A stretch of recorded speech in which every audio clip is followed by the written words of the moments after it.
শেষ। ভাবি কাজ খতম। হ্যাঁ, ঝামেলা মুক্ত এখন আমরা। হ্যাঁ মরে গেছে মনে হচ্ছে।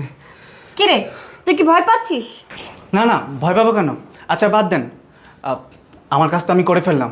আপনি কাজ করেন, আমার পাওনাটা আমাকে দিয়ে দেন। আমি কি বলেছি যে তোকে পাওনা দিব না? তোর পাওনা তো তোকে দিবই। তার আগে এটাকে গুম করবে কে?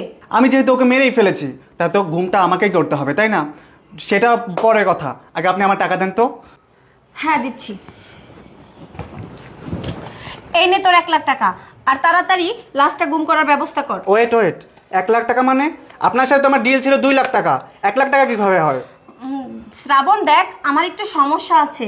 বাকি 1,00,000 টাকা আমি তোকে 15 দিন পরে দিব। তুই তার আগে লাশটা গুম করার ব্যবস্থা কর। দেখেন, এই আপনার কি সমস্যা আছে না আছে সেটা তো দেখার বিষয় আমার না। আমার যে ডিলটা হয়েছিল সেই অনুযায়ী আমার 2,00,000 টাকা পাই, আমাকে 2,00,000 টাকা দেন। আমি তো বলছি তোকে 15 দিন পরে